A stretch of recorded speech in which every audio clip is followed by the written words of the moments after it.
الحمد لله وكفى وسلام على عباده الذين اصطفى أما بعد فأعوذ بالله من الشيطان الرجيم بسم الله الرحمن الرحيم وقال تعالى يا أيها الذين آمنوا اتقوا الله وكونوا مع الصادقين وقال رسول الله صلى الله تعالى عليه وسلم وجبت محبتي للمتحابين فيا والمتجالسين فيا والمتزاورين فيا والمتبازلين فيا او كما قال علیہ الصلاۃ والسلام۔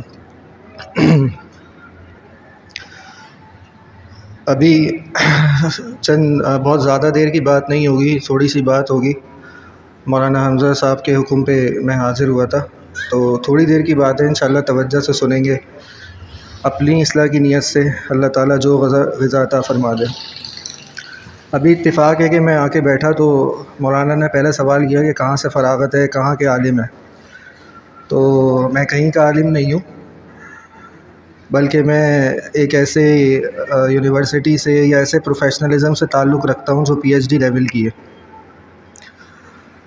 صرف فرق کیا ہے کہ کوئی کیوں پوچھتا ہے کہ صرف اللہ والوں کی غلامی ہے، صرف اللہ والوں سے تعلق کی برکت ہے، اور یہ صرف علماء یا حفاظ کے لیے نہیں ہے، یہ ہر عام انسان کے لیے ہے، کیونکہ اللہ تعالیٰ نے ہمیں دنیا میں کسی مقصد کے لیے پیدا کیا ہے۔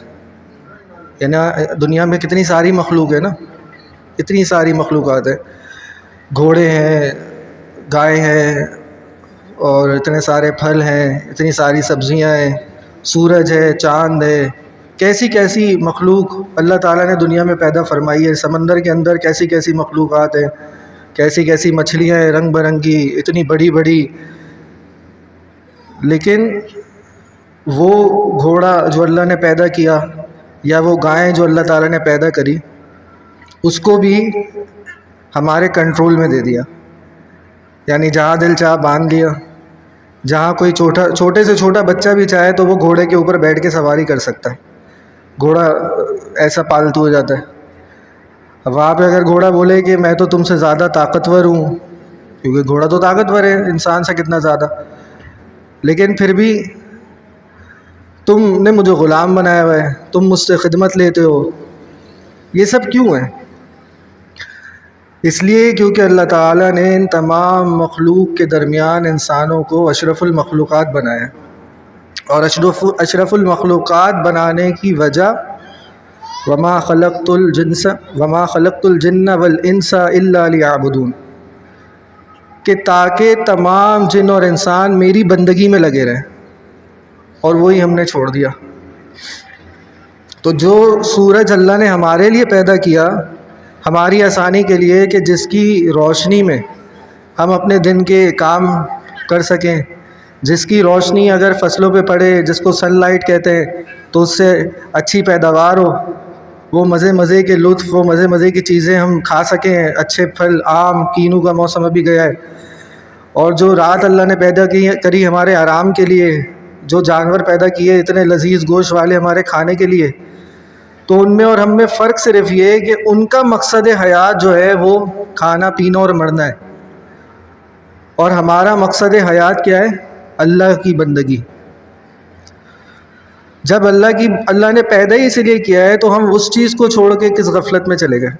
اور آج پھر دنیا میں کیا ہوا کہ مسلمان پوری دنیا میں اسی لیے پٹ رہے ہیں کہ اس نے اللہ کی بندگی کو چھوڑ دیا، یعنی جس مقصد حیات جو اللہ نے جس کے لیے پیدا کیا اسی کو چھوڑ دیا، تو اس کی زندگی بھی جانوروں جیسی ہو گئی۔ کیسے؟ صبح سے رات تک کا وقت کمانے میں گزر جاتا ہے، اور آ کے کھا پی کے سونے میں لگ جاتا ہے۔ جیسے ہمارے حضرت فرماتے ہیں کہ پورے دن صبح جب بچے اسکول جا رہے ہوتے ہیں تو صاحب جو ہیں وہ گھر پہ نہیں ہوتے، سو رہے ہوتے ہیں، آرام کر رہے ہوتے ہیں۔ پھر جب بچے رات میں آتے ہیں تو اتنی دیر سے آتے ہیں کہ بچے پورے ہفتہ شکل نہیں دیکھ پاتے، اور پھر اتوار کو اٹھ کے کہتے ہیں کہ یہ گنجا آدمی کون ہے گھر کے اندر۔ تو ایسا کیوں ہوا؟ کیونکہ ہم اپنے مقصد حیات کو بھول گئے۔ تو بات جو یہ شروع ہوئی کہ مولانا کے حسن زن سے انہوں نے پوچھا چھوٹتے ہی کہ کہاں سے فراغت ہے، تو بات اصل میں یہی ہے کہ یہ کیوں پوچھنا پڑ رہا ہے؟ یہ تو ہر مسلمان کا حلیہ ہونا ضروری ہے. ہر مسلمان مرد کے لیے ایک مٹھی داڑھی رکھنا واجب ہے. ایک مٹھی سے چاول کے برابر بھی داڑھی کا کم کرانا یا داڑھی کا پورا منڈانا گناہ کبیرہ ہے. حدیث شریف ہے، کس کی؟ بخاری شریف کی روایت ہے، جلد نمبر 2 صفحہ نمبر 875، ان حق الشوارف واف اللحا، کہ داڑھیوں کو بڑھاؤ اور مونچھوں کو قطرواؤ. آپ علیہ الصلوۃ والسلام کا حکم ہے. کوئی نبی ایسا نہیں گزرا جس کی داڑھی نہ ہو، کوئی صحابی ایسا نہیں ہے جس کی داڑھی نہ ہو. لیکن مسلمان اس دور میں آج اگر دیکھو تو ایک بہت بڑا طبقہ ہے جو اس غفلت میں، جو داڑھی کی سنت سے، وہ بھی سنت جو واجب کے درجے میں، اس سے محروم ہے. اور پھر اتنے آرام سے کہہ دیا جاتا ہے. اگر ایک تو یہ مسئلہ سمجھنا ضروری ہے کہ یہ واجب سنت ہے، جس کو نہ رکھنے سے 24 گھنٹے کا گناہ ہے. تو عام طور پہ کیا کہہ دیتے ہیں، یہ تو سنت ہے. تو مسلمان سنت سمت کی چیز کو چھوڑتا ہے کیا؟ صحابہ کا یہ طریقہ تھا، تو سنت پکڑ کے اور اس کو اور زیادہ عمل کرتے تھے. کہ ایک صحابی ایک جگہ سے جا رہے تھے، مشہور واقعہ ہے، تو وہ کسی پتھر کے پیچھے بیٹھے، جیسا گویا کہ جیسے استنجا کی حاجت ہو، اور اڑ گئے. تو دوسرے صحابی نے کہا کہ تم استنجا کی حاجت تھی؟ کہا نہیں، آپ علیہ الصلوۃ والسلام ایسے بیٹھے تھے یہاں پہ ایک مرتبہ. یعنی اتنا زیادہ زور. اور ہماری کمزوری، یہ تو سنت ہے. الٹے ہاتھ سے پانی پینا، مسجد میں الٹا پیر داخل کرنا، دعا نہ پڑھنا، باتھ روم میں داخل ہوتے ہوئے دعا نہ پڑھنا. کتنی سنت ہو کہ ہم جو ہے اس میں غفلت ہو. اللہ تعالیٰ کیا فرما رہے ہیں؟ ان کنتم تحبون اللہ فاتبعونی یحببکم اللہ. کہ محمد صلی اللہ علیہ وسلم آپ ان لوگوں سے کہہ دیجئے کہ اگر یہ لوگ اللہ تعالیٰ سے محبت کرنا چاہتے ہیں تو کیا کریں؟ آپ صلی اللہ علیہ وسلم کی چلن چلے. یہ چلن چلے گا ترجمہ حضرت شاہ فضل الرحمان گنج مراد آبادی رحمہ اللہ تعالیٰ نے کیا. اتنا پیارا ترجمہ ہے. آپ صلی اللہ علیہ وسلم کے طریقے پر چلے. اور وہ طریقہ کیا ہے؟ سنتوں کا راستہ، اخلاق. نبی کریم صلی اللہ علیہ وسلم کا جب دنیا سے پردہ فرمانے کا وقت آیا تو 2 نصیحتیں فرما کے گئے کہ نماز نہ چھوڑنا اور اخلاق نہ چھوڑنا. آج ہمارے اخلاق سب سے زیادہ کمزور کس سے؟ اللہ تعالیٰ سے. جس چیز کے بارے میں اللہ تعالیٰ نے سب سے زیادہ واضح طور پہ منع کیا، کیا؟ نظر کی حفاظت. نظر کی حفاظت لازم. نبی کریم صلی اللہ علیہ وسلم کی لعنت ہے، لعن اللہ الناظر والمنظور الیہ. یا اللہ لعنت فرما ان مردوں پر جو دوسروں کی بہو بیٹیوں کو دیکھتے ہیں، ناظر اور منظور دونوں، جو خود کو پیش کرتی ہیں دکھانے کے لیے. اور یہ کیا ہے؟ یہ شرعی پردے کی نہ ہونے کی نحوست ہے، جو آج کل اتنی فحاشی عام ہوئی ہے. ہمارے حضرت تو ایک بات فرماتے ہیں، بڑا پیارا شعر ہے کہ وہ مسجدوں میں مراقب رہیں تو کیا حاصل، سڑک پہ آ کے جو اپنی نظر بچا نہ سکے، رہے سلوک کا کیف و سرور پا نہ سکے، جو اجتناب معاصی کا غم اٹھا نہ سکے. فرمایا کہ اللہ تعالیٰ نے قرآن مجید میں جتنے حکم نازل فرمائے وہ ایک جیسے ہیں، یعنی مردوں اور عورتوں کے لیے الگ الگ اس کو ایسا واضح نہیں کیا، روزہ، نماز، زکوٰۃ، حج. لیکن جہاں نظر کی بات آئی تو ایک آیت آتی ہے قل للمؤمنین یغضوا من ابصارہم، کہ آپ ان لوگوں سے کہہ دیجئے کہ یہ اپنی بعض نگاہوں کو بھیچے یعنی بچائیں.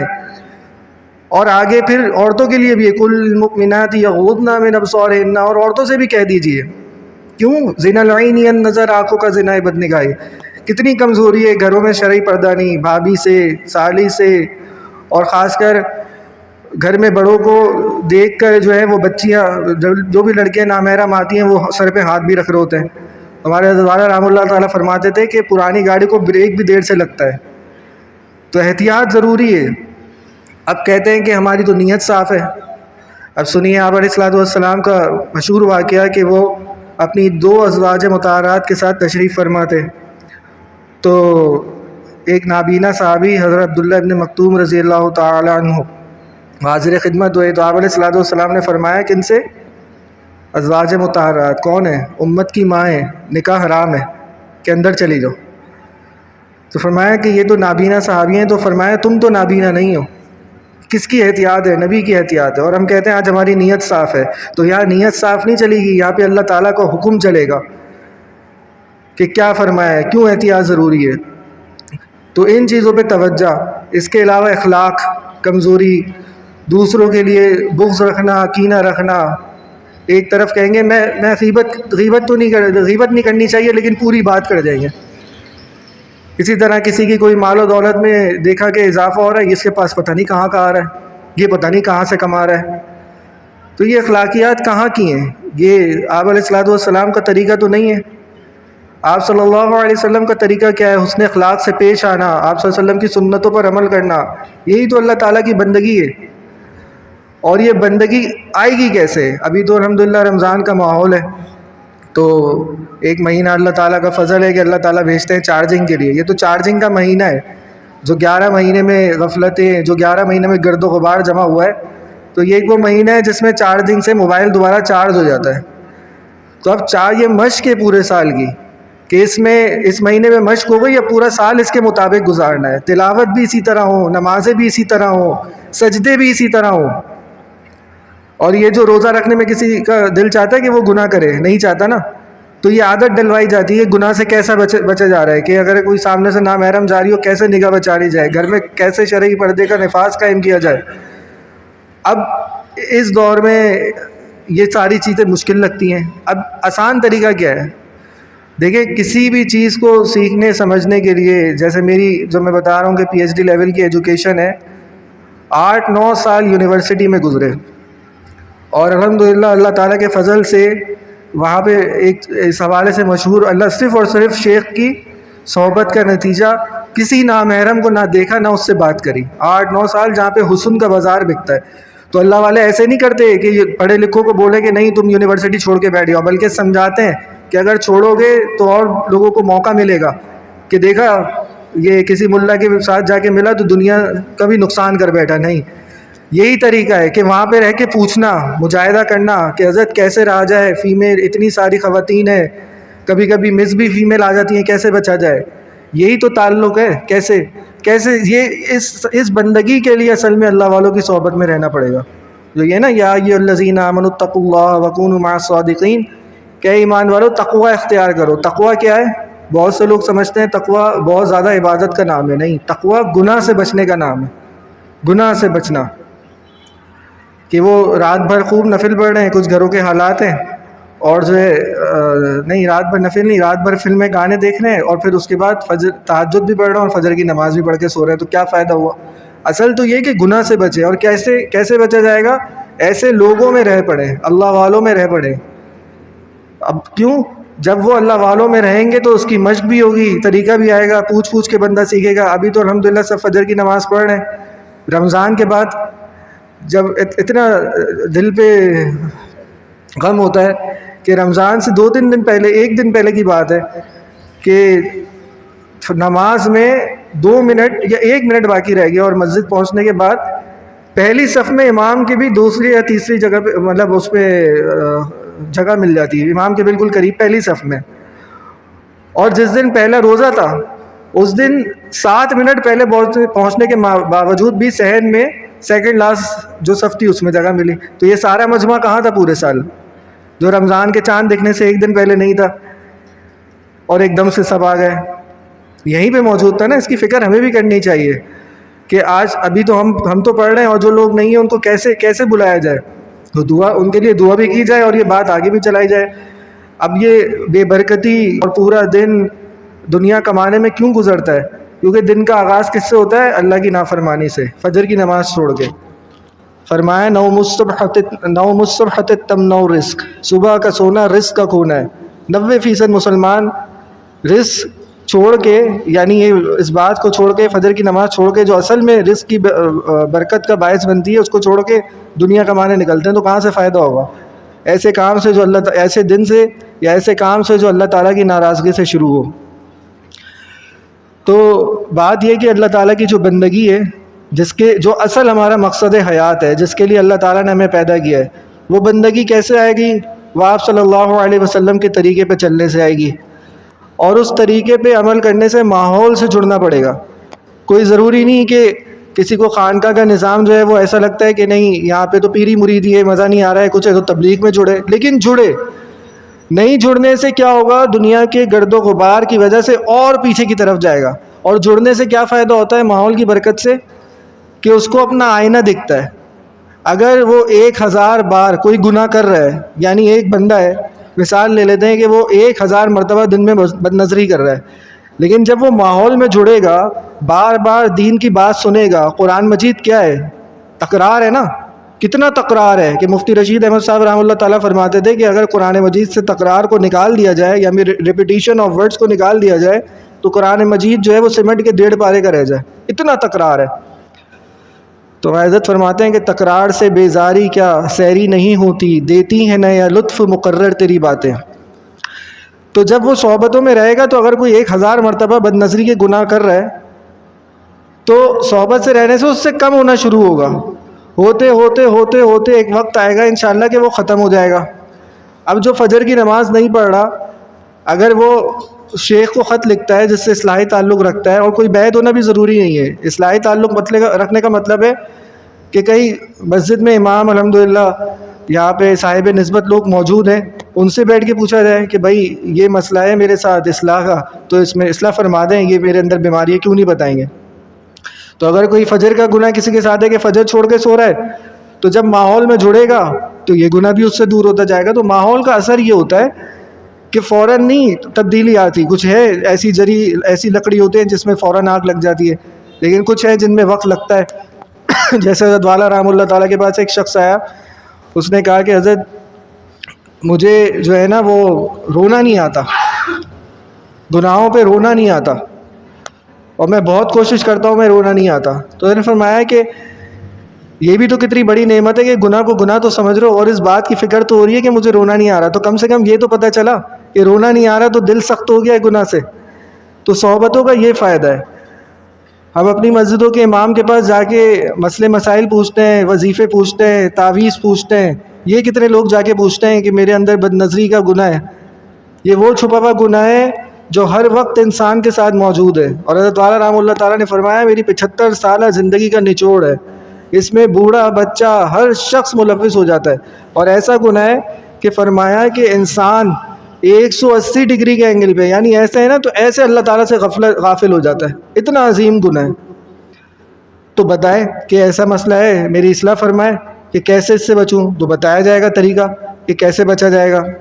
فجر کی نماز نہیں کمزوری ہے، بتایا جائے گا. غصہ آتا ہے، بچوں کو ڈانٹنا، بچوں کی تربیت میں مسئلہ، یا بچے جو ہے وہ فرما برداری نہیں کر رہے، یہ پوچھے نا اصلاح کی بات ہے. میں اپنے اخلاق کیسے اچھے کروں.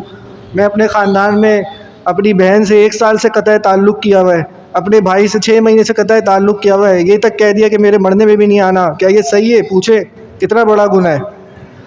تو وہ بتائیں گے کہ اس سے کیسے رجوع کیا جائے، کیسے بچا جائے. تو یہی بندگی ہے جس کام کے لیے اللہ تعالیٰ نے ہمیں پیدا کیا، اشرف المخلوقات بنایا. وہ اشرف المخلوقات ہے اس لیے کہ اللہ تعالیٰ کی بندگی کی جائے، جبکہ یہ ساری چیزوں کی ضرورت ہمیں ہے.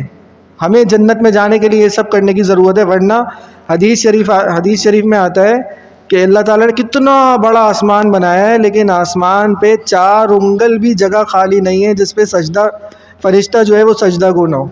تو اللہ کی بندگی کے لیے تو اتنے فرشتے اوپر موجود ہیں. تو یہ تو ہم اپنے لیے کر رہے ہیں کہ اللہ تعالیٰ نے ہمیں ایک امتحان میں ڈالا ہے، ایک مقصد کے لیے بھیجا ہے.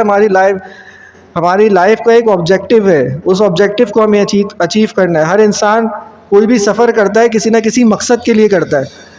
اگر وہ سیر و تفریح کے لیے بھی جا رہا ہے تو سیر و تفریح اس کا مقصد ہے، اسی کی تیاری کرے گا، ویسے ہی کپڑے رکھے گا، ویسے ہی کیپ رکھے گا، ویسی جیکٹ رکھے گا کہ اسے سرد علاقے میں جا رہا ہے.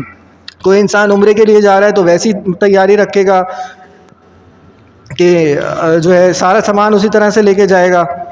اور کوئی انسان اگر تبلیغ میں جا رہا ہے تو وہ اپنا ویسے ہی بستر، دیکھا نا تبلیغی جماعت والے کیسے ان کے خاص بستر آتا ہے، مچھر دانی آتی ہے، ویسے ہی لے کے جائے گا.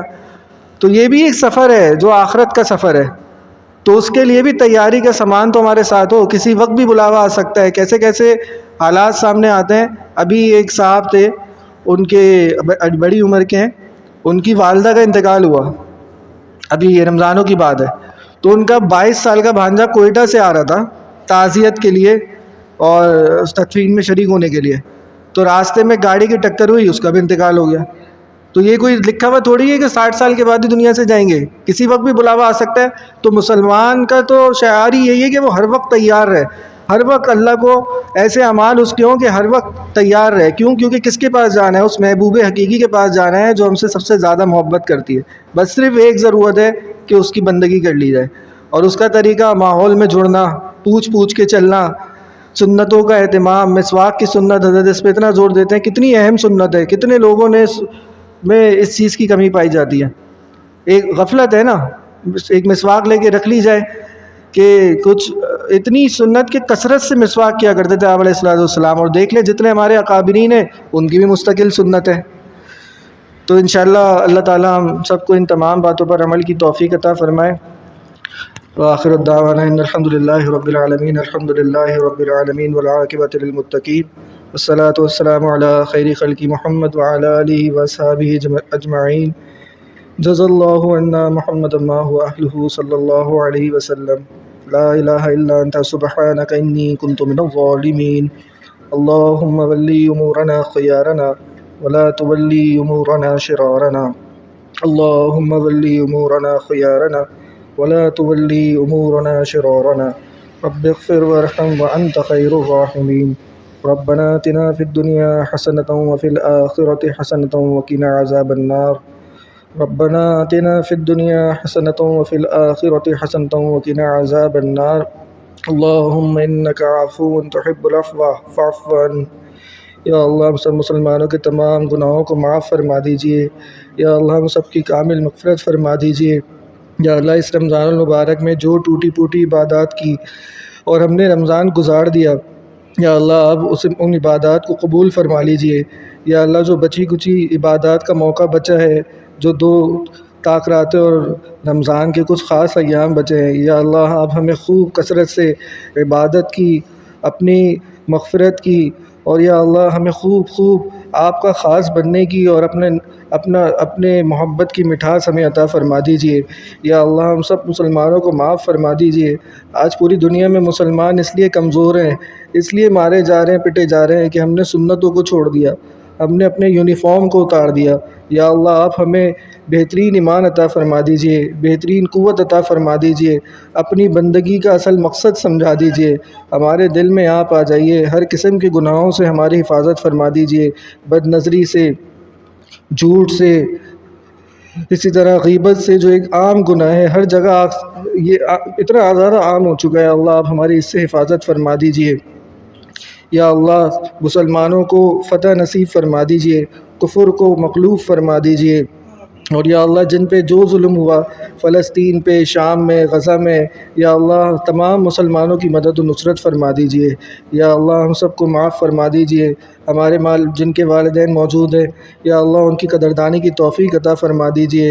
حدیث میں آیا کہ ہلاک ہو جائے وہ شخص جو میرا نام ہے اور درود نہ پڑھے، ہلاک ہو جائے وہ شخص جو اپنے ماں باپ کو پائے یا ان میں سے کسی ایک کو اور اپنی مغفرت نہ کروا سکے ان کی خدمت سے، ہلاک ہو جائے وہ شخص جو رمضان کے روزے پائے اور اپنی مغفرت نہ کروا سکے۔ یا اللہ آپ ہمیں ان تمام ہلاکتوں سے بچا لیجیے، ہمیں ہر طریقے سے ہماری حفاظت فرما دیجیے، ایسے اعمال، ایسی قوت عطا فرما دیجیے کہ ہم خوب اچھے طریقے سے آپ کی بندگی کر سکیں، آپ صلی اللہ علیہ وسلم کی ہر ایک سنت پر مر مٹنے والا بنا دیجیے۔ یا اللہ آپ ہمیں ایسی محبت عطا فرما دیجیے کہ سب کچھ آپ ہی ہمارے لیے، اور کوئی ایسی شے نہیں ہے۔ فرمایا کہ میں ان کے سوا کس پہ فدا ہوں یہ بتا دے، لا مجھ کو دکھا ان کی طرح کوئی اگر ہے۔ یا اللہ ہم سب جانتے ہیں کہ آپ ہی محبوب حقیقی ہے، لیکن کمزوری، معاشرے کے حالات اور غفلت کی وجہ سے صرف توجہ ہٹ جاتی ہے۔ یا اللہ آپ ہمیں پیشانی کے بالوں سے پکڑ کے سمجھا دیجیے، ہمیں اپنی نسبت کا موتی عطا فرما دیجیے۔ ربنا تقبل منا انک انت السمیع العلیم وتب علینا انک انت التواب الرحیم، صلی اللہ تعالی علی خیر خلق محمد وعلی آلہ واصحابہ اجمعین، آمین برحمتک یا ارحم۔